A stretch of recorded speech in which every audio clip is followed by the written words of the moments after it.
As usual, reminder, I'm only recording my microphone and my second screen, so if you want to talk or write something in the chat, it won't be part of the recording.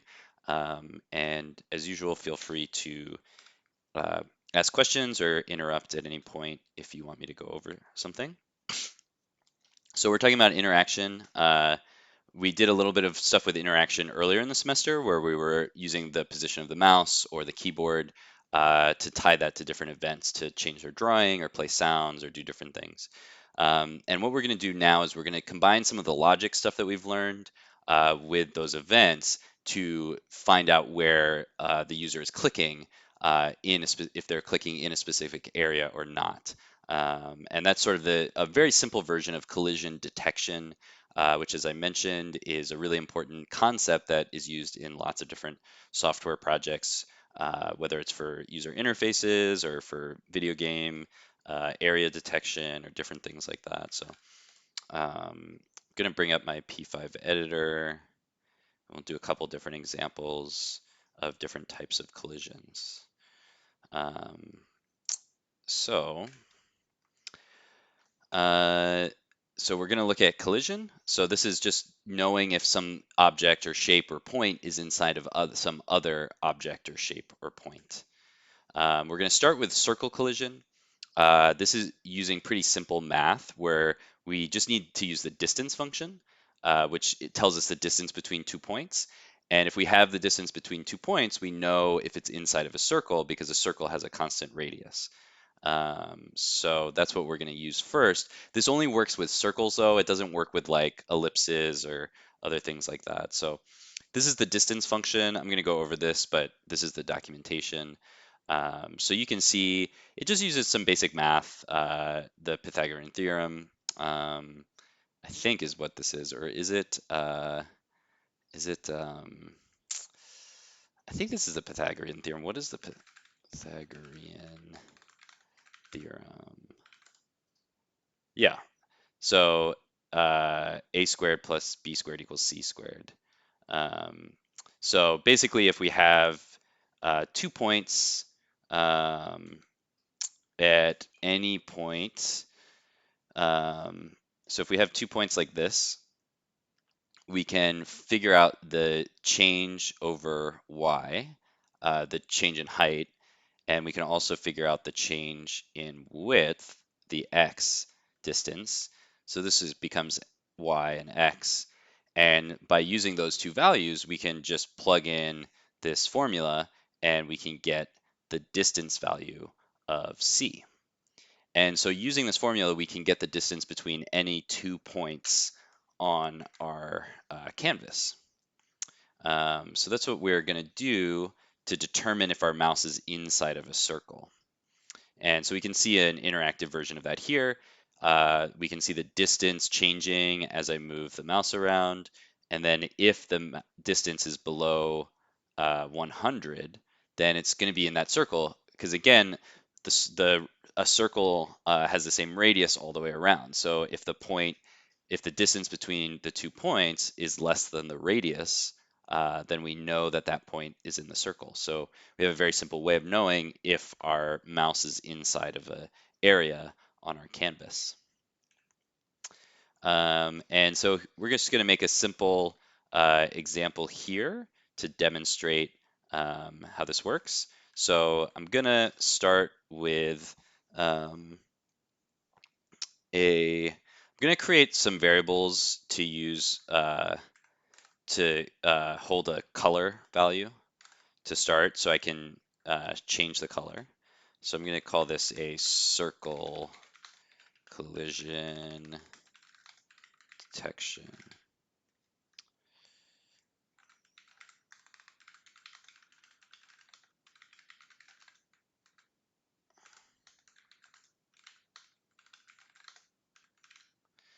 Okay. So we're going to draw a circle, or wait, first I'm going to make some variables for red, for green, and for blue. I don't know if I've done this before in this class, but if I want to declare a bunch of variables that don't have values, instead of putting them on separate lines like this, I can just put them together if I put commas between them. So I'm going to declare color variables. And then I'm just going to assign these variables to a random value. And I have to do this in setup because the random function doesn't exist in the global scope. It's only part of the P5 scope.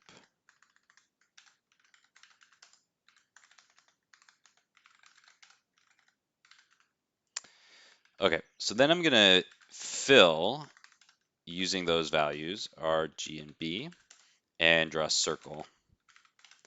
And let's just draw our circle at 100, 100, 100. Okay, so what I want to do is when I click inside the circle, I want to update those colors. So I'm going to start with an event. I'm going to use the mouse pressed event. And what I could do is just copy these color values in here. And now if I click somewhere on the canvas, the color changes. So right now it doesn't really care where I click. You can see I'm moving my mouse around. If it's in the circle or outside of the circle, it doesn't really matter either way.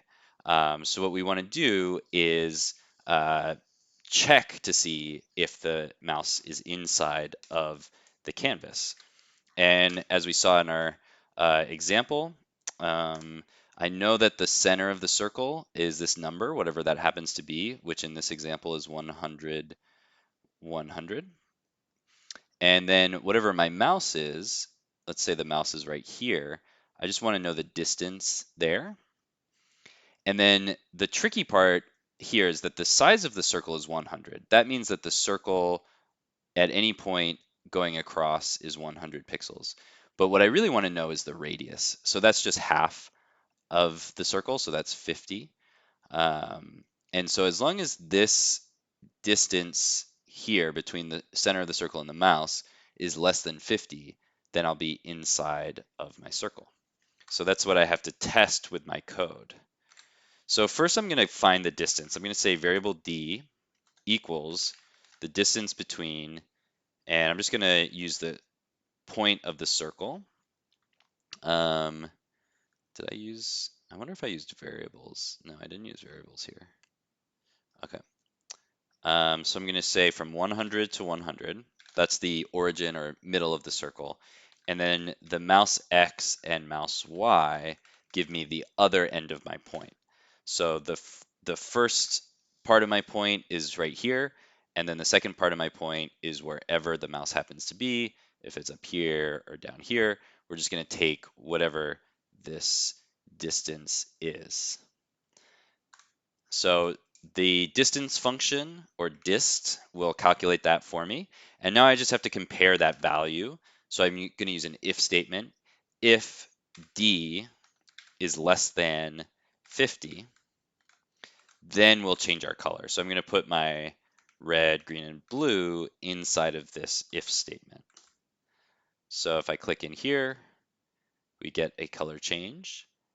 And if I click out here, we don't. And so I basically have created a button. And it doesn't just have to change the color of the circle. I can do lots of other things with that. This happens to be changing something that we see in the circle, but it could be changing all sorts of different things in our sketch. Anything that we can code, we can put inside of this if statement, and that will tell us, you know, that that will happen when we click there. So I'm going to put a couple notes here. Get distance between the mouse and center of circle. Check if distance is less than radius. So that's a basic example. I'm going to do a couple more things with the circle, and then we're also going to do a rectangle or a square as well.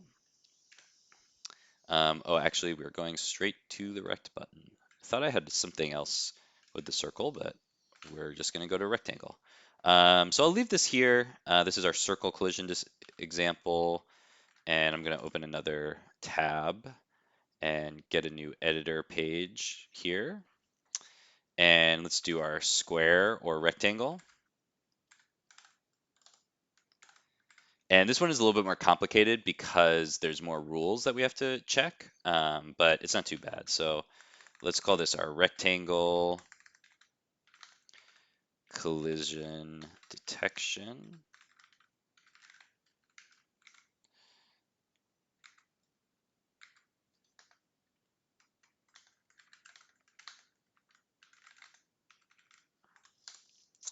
Okay, so for this one, excuse me, we're going to do the exact same thing, but now we're going to do it with a rectangle. So let's actually go ahead and copy most of our code over here. We're still going to get a color, and we're still going to draw, but this time we're just going to draw a rectangle. So I'm going to say fill RGB, and now let's draw a rect. For this one, let's put it at 200x and 200y, and we'll do 200 for the width and 50 for the height. So we can, this one doesn't have to be a square. It can be a square. It can be any shape that has four sides, or four sides with 90-degree angles. Okay. Um, so here we see a diagram of all the things that we have to check to make sure that our mouse is inside the rectangle. So the mouse has to be greater than whatever the left side of the rectangle is. So this is over here if mouse is less than 100. Up here it's the same thing, but on Y. So if mouse is above the rectangle, then we're not inside the rectangle. If we're to the right, then we're not inside. And if we're in the bottom, then we're not inside. So we have to check four conditions. And as long as those four conditions are true, then we're good to go. So let's put those conditions together. This one is a bit longer, but we can add it all up. So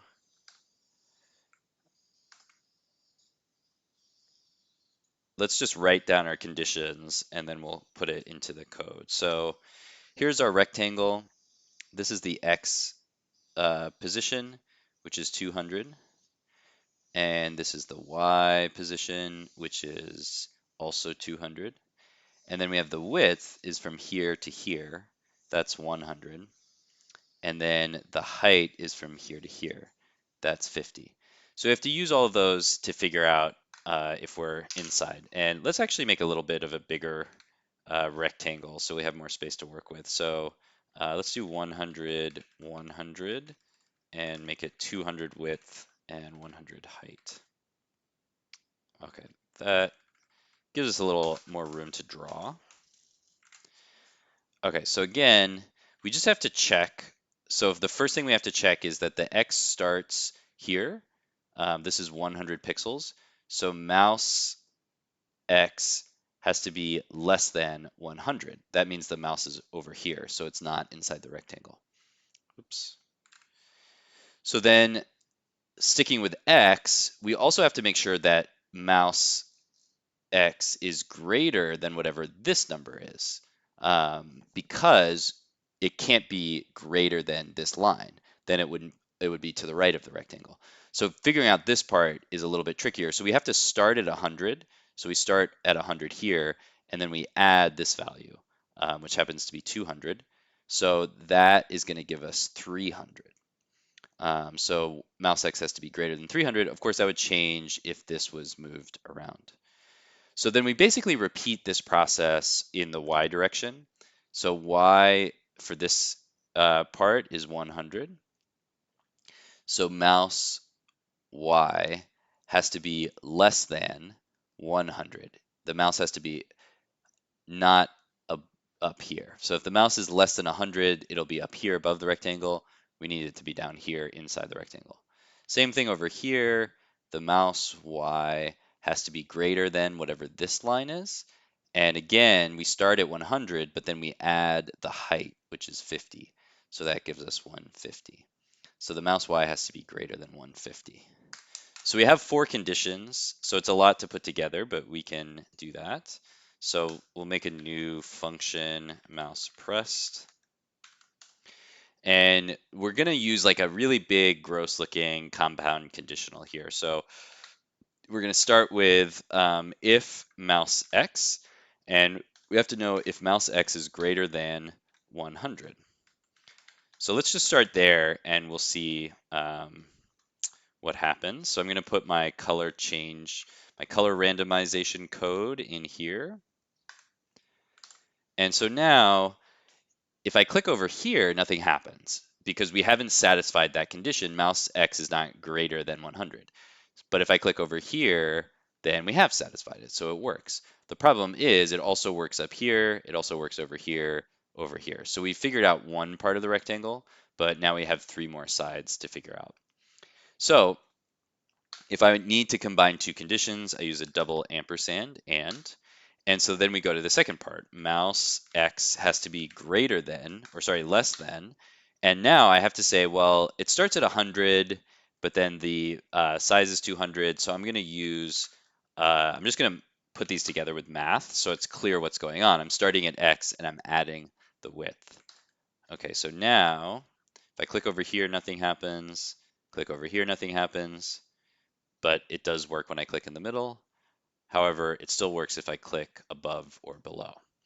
So we're going to add another double ampersand. And here it's starting to get kind of long. I can actually go to the next line, and JavaScript is fine with that. It doesn't really care if I put in random lines for the most part. So then I can just say mouse y is greater than 100 to take care of the top. And then I do another ampersand. So this is my final condition. Mouse y is less than 100 plus 50. So this time, instead of 100 plus 200, or sorry, 100 plus 100, I'm using the y position plus the height. Okay, so now that works a lot better. So we are going to improve this button by making it so that we can have more than one, which means that we're going to have to add in some variables. So let's go over that, and then we'll add a few buttons to our scene, and then that'll be it. Okay, so I'm going to make a copy of this one. And you could do this with either the circle or the rectangle. It doesn't have to be the rectangle. I'm just going to use the rectangle for this example. And so I'm going to call this uh, rectangle button. And so I'll call this rectangle button.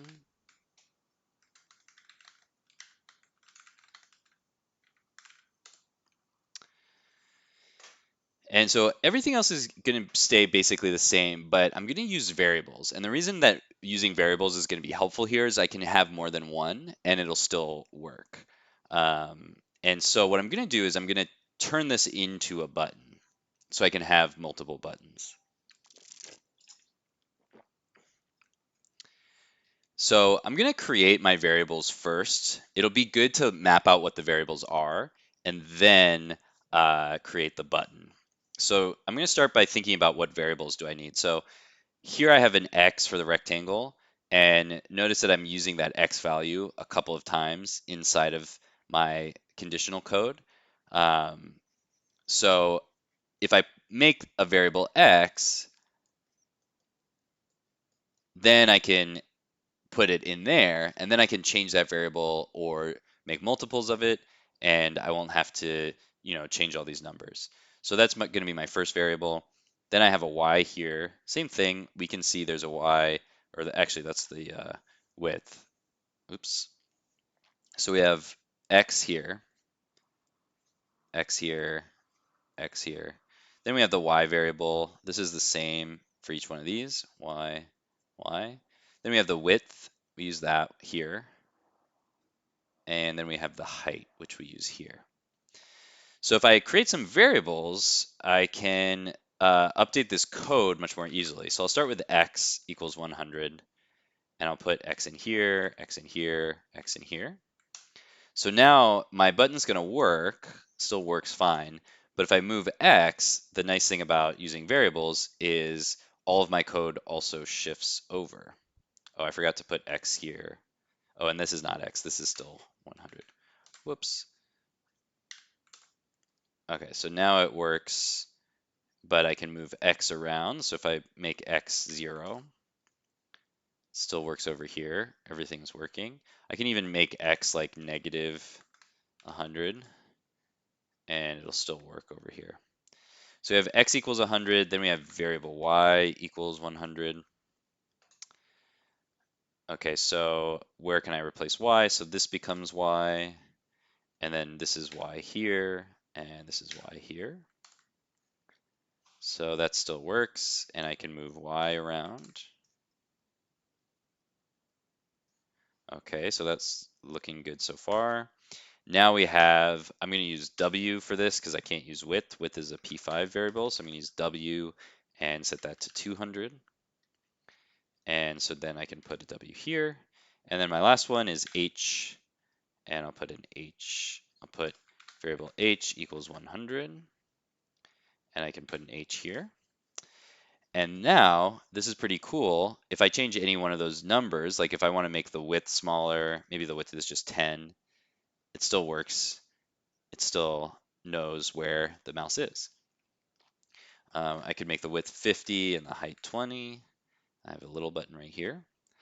So that's pretty cool, but if we want to make multiple of these buttons, then I'm going to have to copy and paste. I'm going to have to like make new variables like x1, y1, blah, blah, blah. So what I really want to do here is use another concept that we covered a few weeks ago, which is a custom function.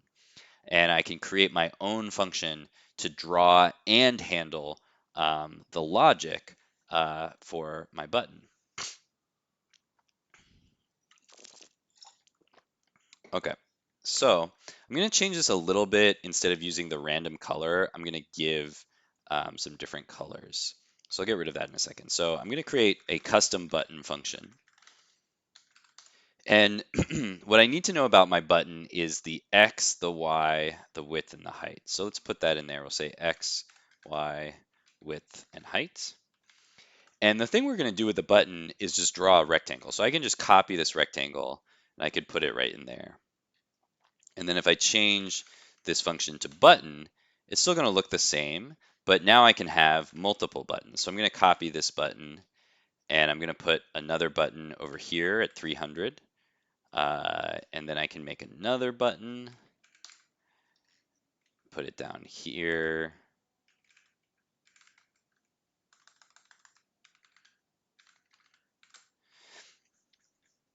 Oops.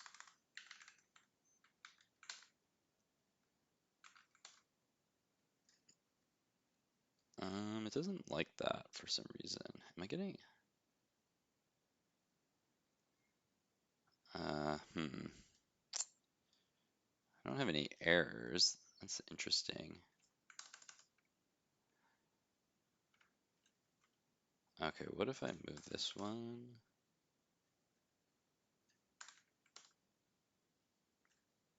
Okay, not sure what's going on, but anyway, that's starting to work. And then we can just copy our logic down here. So I'm going to move this logic and put it inside the button. But what I'm going to do instead is just change the color so they'll all be the same. So what I'll say is, actually, let's draw the rectangle second. So let's just set the fill. We'll say if the mouse is over the button, we're going to do a fill of blue. And if not, we'll do a fill of orange. So this is going to be more of just a hover state, but it's just for the demonstration. So now we can see when I move my mouse over to different areas, we can see the color change. So again, you can see that there's going to be a lot of applications for this. So just imagine all of the different places on your computer where you hover over something and the color changes, like links, buttons, all sorts of different stuff. So it tells you something about what's happening with the program. Okay, so now we don't really need all these extra variables. So let's just go ahead and fill these in.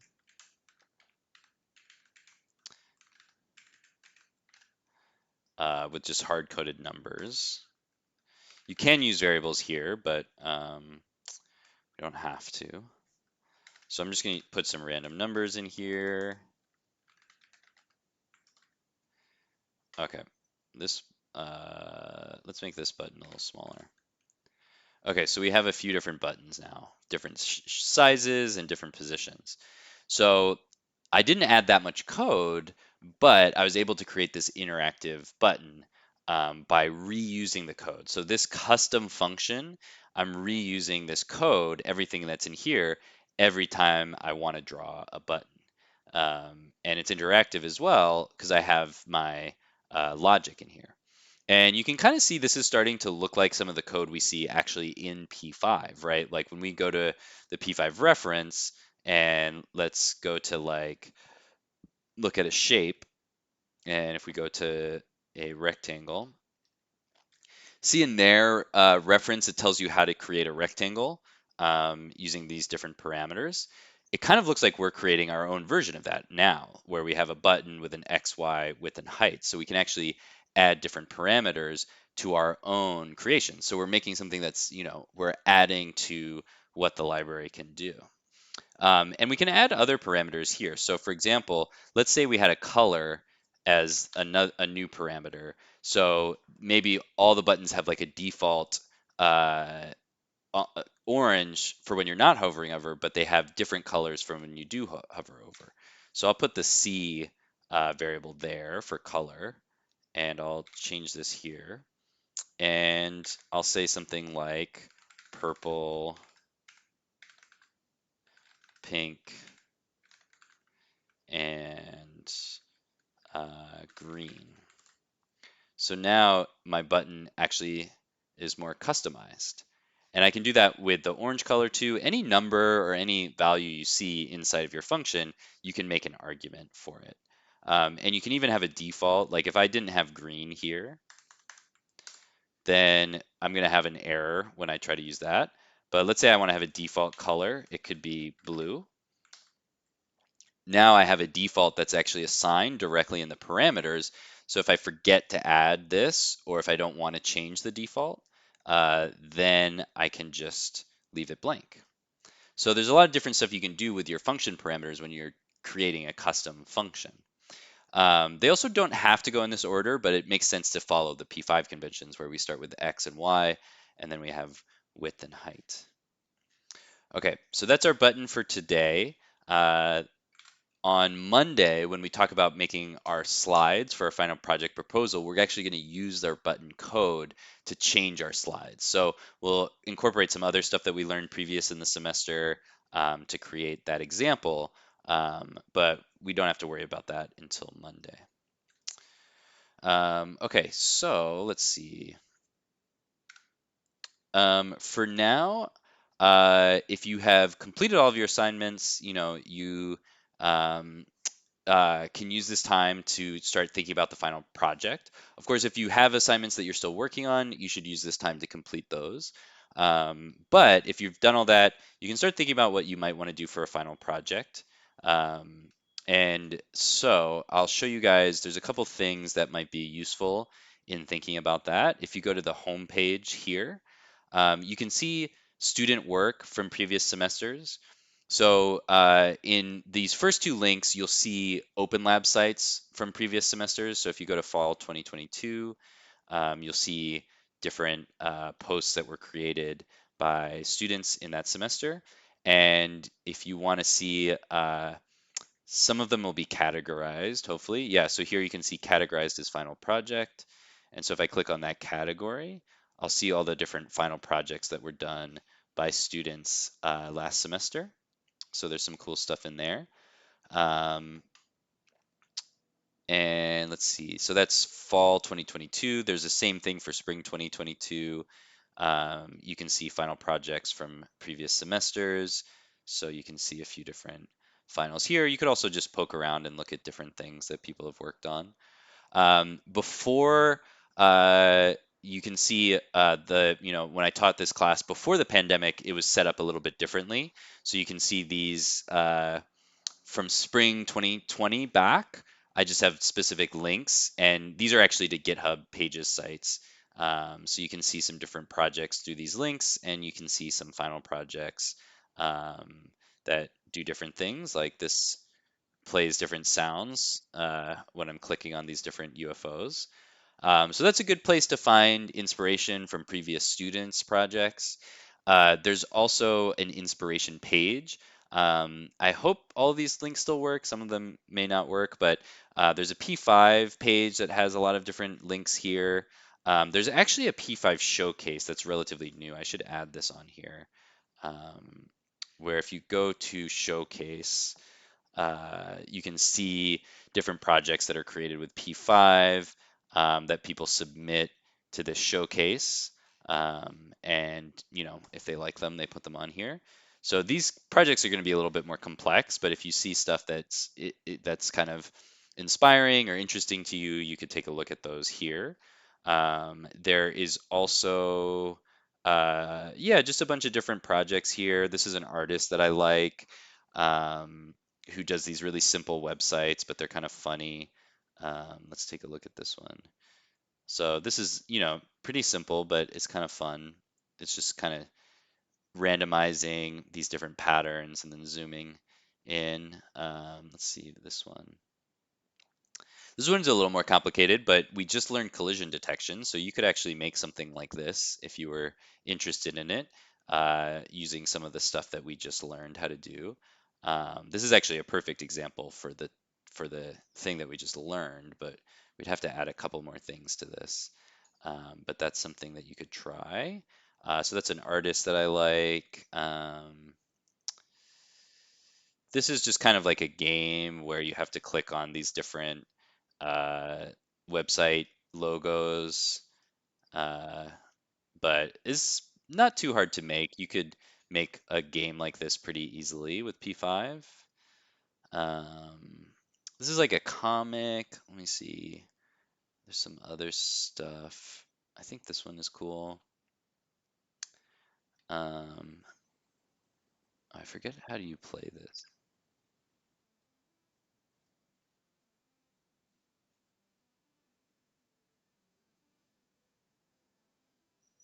So that's just kind of like a little sampler thing. We looked at this pat a tap program the other day where you get different sound effects and different visuals just by hitting different keys on the keyboard. Let's see, what's this one? Oh, this is like a little flip book with some different media and stuff, so it's kind of interesting. So yeah, there's some different inspirations there. So if you're done with all your projects, you can spend some time thinking about what you want to do for the final project. And if you have other assignments to work on, you can do that. So yeah, let me stop the recording